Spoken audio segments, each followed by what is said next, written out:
আমার শহর প্রতিদিন দেখি নতুন রূপেই সাজে, যত দূরে যাই ঠিক ফিরে আসি আবার তোমার মাঝে। নিজের প্রিয় শহর দুর্গাপুরকে নিয়ে গান বাঁধলেন নবীন গায়ক আবির মল্লিক। আর সেই গানের আনুষ্ঠানিক উদ্বোধন হলো শনিবার সন্ধ্যায় দুর্গাপুরের প্রাণকেন্দ্র জংশন মলের মঞ্চে। এদিন সন্ধ্যায় দুর্গাপুরের মহকুমা শাসক ডক্টর সৌরভ চ্যাটার্জি এবং দুর্গাপুর জংশন মলের মার্কেটিং হেড প্রতীক চক্রবর্তী ওই গানের অ্যালবামের আনুষ্ঠানিক উদ্বোধন করেন। আজকে যে শহর দুর্গাপুর নিয়ে যে গানটা আবির করেছে, প্রতীক আমাকে বলছিল যে এটাতে একটা ইলেকশনে বিভিন্ন রকম কার্যক্রম থাকা সত্ত্বেও, বিভিন্ন রকমের আমাদের এনগেজমেন্ট থাকা সত্ত্বেও এটা একটা ইমোশনাল জায়গা এবং আবির খুব ট্যালেন্টেড আর্টিস্ট। মানে আমি রিয়েলি থ্যাঙ্কফুল, ওকে দেখেছি বিভিন্ন জায়গাতে। তোর জন্য একটা জোরে হাততালি হোক। মানে এই যে আলটিমেটলি দুর্গাপুরের জন্য ও একটা ভালো গান করেছে, মানে মিউজিক অ্যালবাম গান বানিয়েছে, সেটা আজকে রিলিজ হবে এবং সেটাকে জাংশন মল, সেটাকে আজকে সবার এই প্রেজেন্সে সৌরভের এত সুন্দর অ্যাঙ্কারিং এর মাঝে এই প্রতীকও আছে, পুরো টিম আছে জাংশন মলে, তারা করছে। মিডিয়া বন্ধুদের দেখতে পাচ্ছি, সবাইকে অসংখ্য ধন্যবাদ।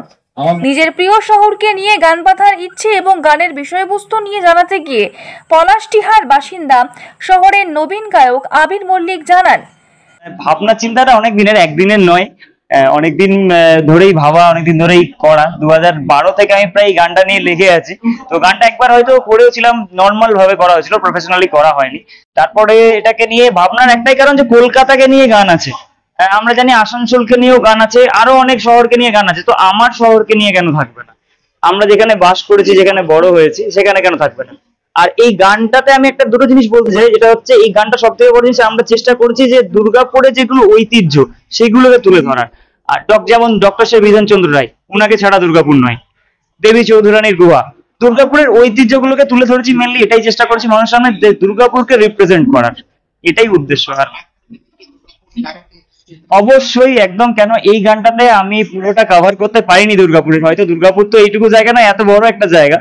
তো আগামী দিনে এর আরেকটা ভার্সও আমরা রিলিজ করার চেষ্টা করব, সেটার জন্য একটু হয়তো সময় নিতে হবে। সাবজেক্ট দুর্গাপুরের উপরেই থাকবে, কিন্তু এইবারে একটা ব্যাপারটা, এই গানটা দেখলে অনেকে এটা শুনলে বা দেখলে বুঝতে হবে যে আমরা পুরোনো দিনের যে দুর্গাপুরের ফিলটা সেটাকে আমরা পাচ্ছি, যে হ্যাঁ এই চায়ের ঠেক এই, কিন্তু এইবারের যেই প্যাটার্নটা থাকবে সেটা একটু অন্যরকম থাকবে। সেটা হয়তো আমরা দেখতে পাবো যে আমরা যখন, মানে আমাদের যখন বয়স হয়ে যাবে, সেই টাইমে গিয়ে দুর্গাপুরে কেমন দেখবো। একদম এটাই আমার এখন টার্গেট নেক্সট দুর্গাপুরকে নিয়ে। কজন ছিলে তোমরা এই অ্যালবামটা? মেনলি কম্পোজ এন্ড লিরিক্স আমার, মিউজিক অ্যারেঞ্জমেন্টস আমার দুই বন্ধু আছে, শুভঙ্কর আছে, আর খুব সুপরিচিত একজন গিটারিস্ট আছেন জাকির উদ্দিন, তো ওরা করেছে অ্যারেঞ্জমেন্ট। আর বাকিটা স্টুডিও ভয়েস থেকে রেকর্ডিং হয়েছে, আকাশ চ্যাটার্জি রেকর্ডিস্ট, আর বাকি সব ডিওপি অনন্ত, প্রসেনজিৎ, এরকম অনেকজন আছে। অনেক একটা বড় টিম আর কি, নাম বলতে গেলে মানে অনেকগুলো নাম হয়ে যাবে, অ্যাকচুয়ালি একা তো পসিবল নয়, তাই অনেকজন মিলেই করা হচ্ছে। শিল্প শহর দুর্গাপুরের সংস্কৃতি প্রেমী মানুষ আবির মল্লিকের ওই উদ্যোগকে ইতিমধ্যে কুর্নিশ জানিয়েছেন, আর তার সাথে শিল্পীর প্রচেষ্টা ইতিবাচক সাড়া ফেলেছে জনমানসে, তা বলা যেতেই পারে। দুর্গাপুর থেকে শম্পা প্রামাণিকের report, the e paper digital. আমার শহর প্রতিদিন দেখি নতুন রূপেই সাজে, যত দূরে যাই ঠিক ফিরে আসি আবার তোমার মাঝে।